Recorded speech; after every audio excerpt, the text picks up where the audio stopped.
Are you a band in the Baton Rouge or surrounding areas in need of live sound? Look no further than Racket Sound, Lighting, and DJ Services. Racket Sound, Lighting, and DJ Services is big production on a musician's budget. Book Racket Sound, Lighting, and DJ Services today for your next big gig by contacting Louisiana musician Bob Toller at 225-773-4639. That's 225-773-4639. In the market to buy a new home? Or maybe you're wanting to put your home on the market. Contact real estate agent Tanya Halford. Tanya is a KDK Capital Regional Realty partner and can assist you with all of your real estate needs. Contact Tanya today for your free consultation at 225-202-0657. This is Radio Random Network. Find us on the web at www.radiorandomnetwork.com. All right, my guest today is an icon. He's had a career that expands over 60 years. He's had many hits, many gold records, many platinum records, and he is known worldwide. I'm talking to none other than Mr. Pat Boone. Pat, how are you doing today, buddy? I'm doing great and happy to be talking to you. In fact, after all those stats, I'm happy to be talking to anybody. Yes, indeed. Yes, indeed. Well, my friend, you are still busy. You've been busy, and you have a brand new album actually coming out soon. Yep, I do. You got it. Yeah, I mean, I tell you what, I'm very particularly proud of the album because it's a full circle for me. It's where I came in. A lot of folks don't remember that when I started, and as you said, I shudder when I say it, but it was almost 60 years ago, and I came in singing rhythm and blues. And a boy from Nashville, Tennessee, doing music that wasn't played on pop radio, right? But songs that I and the recording director, our little company, Dot, had found and were finding in rhythm and blues that were really commercial and fun and just good. And so my very first record on Dot in 1955 was Two Hearts, Two Kisses, recorded and made famous by a group called The Charms on the Two-Tone label. And I had a top 10 million seller hit with Two Hearts, and the next record was Ain't That a Shame by a guy that pop radio didn't know yet, Fats Domino. And I had a million-selling #1 record with that, and then a whole string of rhythm and blues records. And then, of course, I eventually graduated over to pop tunes and country and gospel. But recently, I went back to my real musical roots and recording roots and recorded classics with the original R&B greats. You talk about icons. I mean, everybody from Smokey Robinson to Earth, Wind, and Fire to Sister Sledge to Kool and the Gang and the Godfather himself, James Brown. And I went to Augusta, Georgia and recorded Papa's Got a Brand New Bag. Yes. With Papa himself. And he said, hey, Pat's got a brand new bag.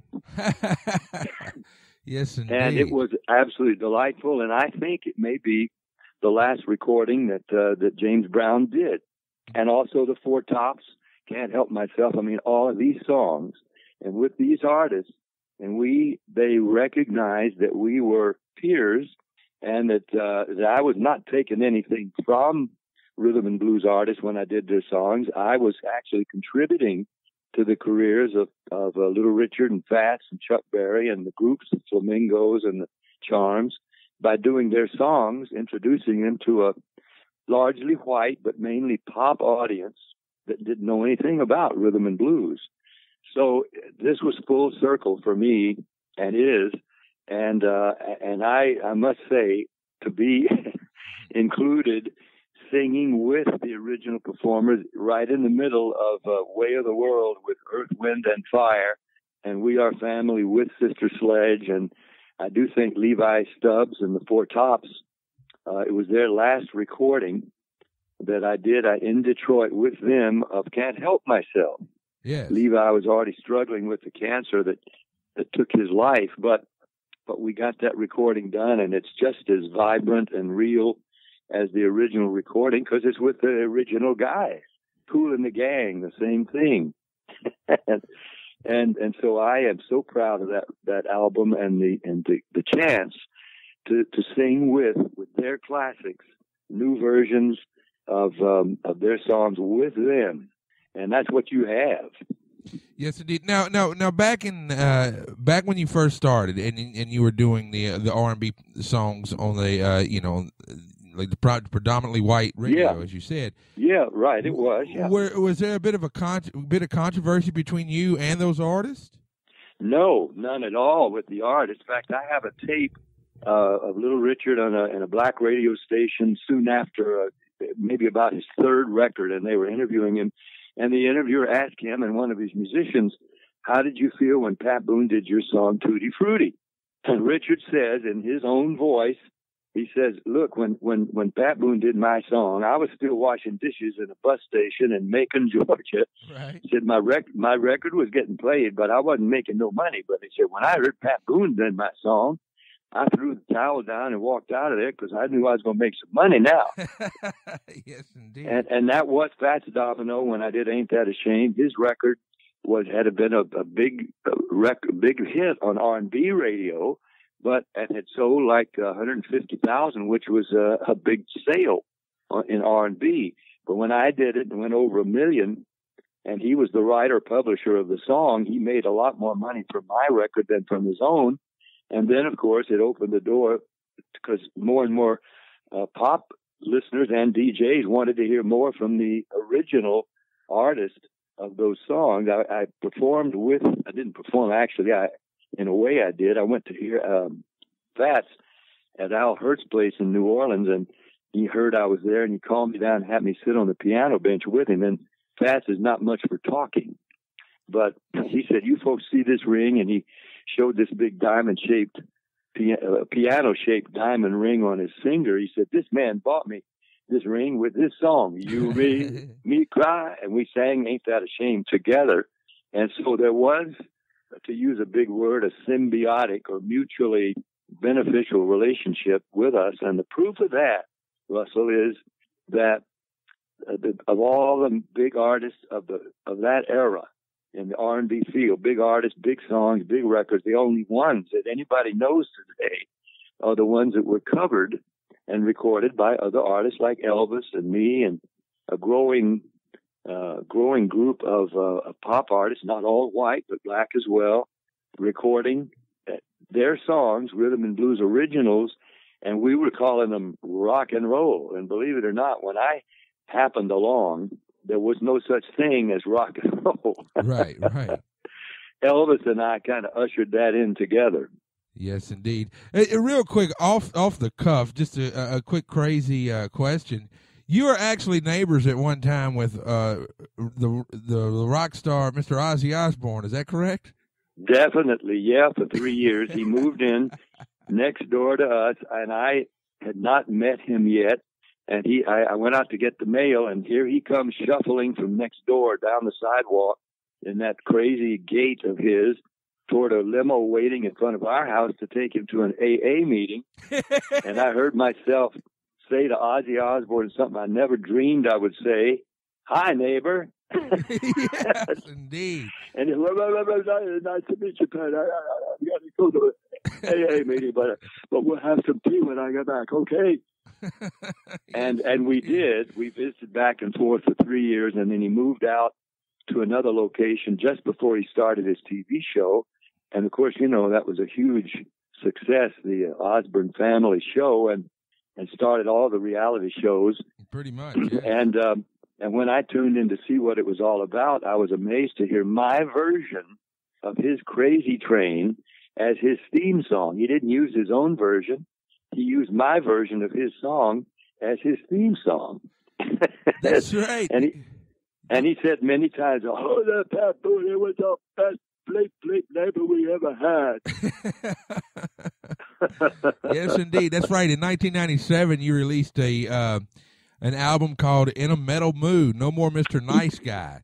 That's right. And it included Crazy Train and Alice Cooper's title song, "No More Mr. Nice Guy," and "Enter Sandman" by Metallica, and "Long Way to the Top," the Deep Purple song. And by the way, I did a concert 2 nights ago in Franklin, Tennessee, in a big theater, jammed out, and it was a show I do now called Music and Memories, and I sing some songs live and then also play videotapes and movie clips, and it's a real trip down memory lane, really.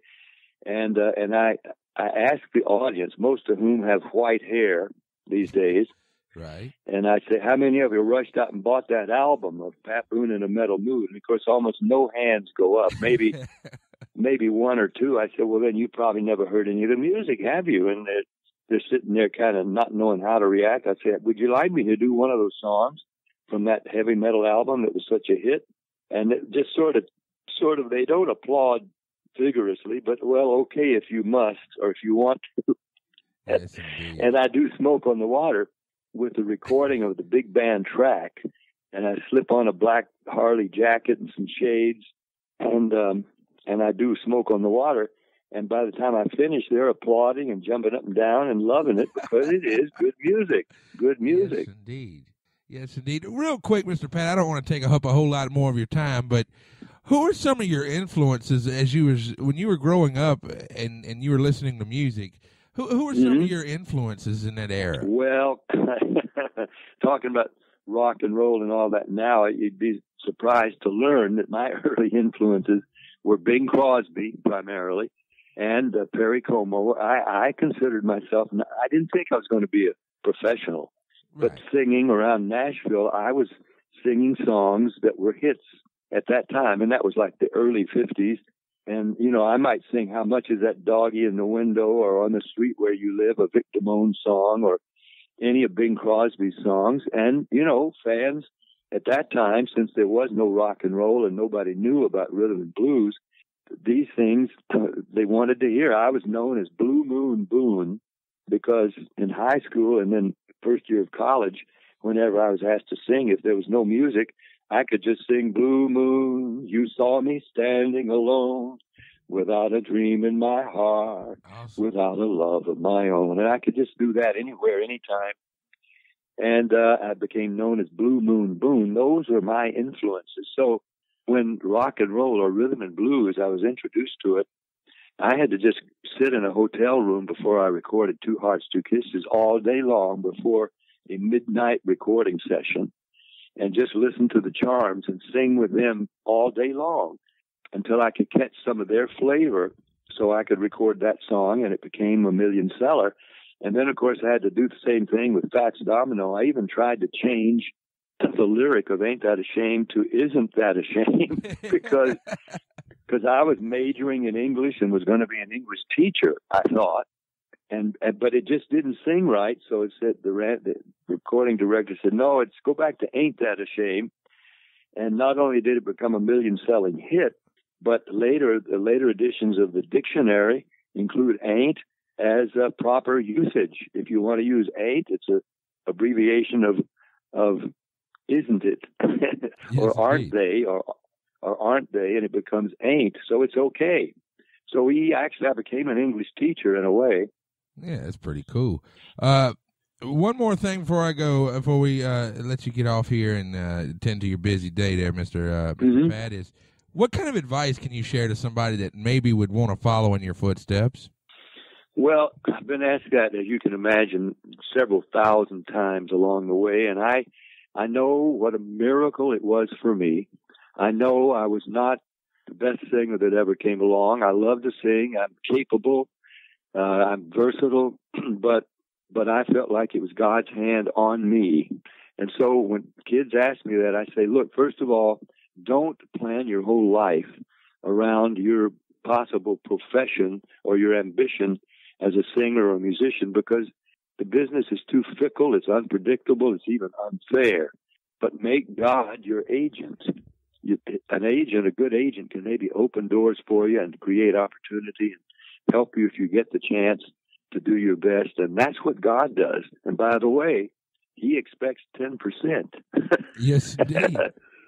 A tithe. I've always been very, very scrupulous about the tithe because I knew that God was opening these doors and creating the opportunities. And I walked through, and to my amazement, became successful. I didn't expect to be, but I was and am. So I know who did it for me.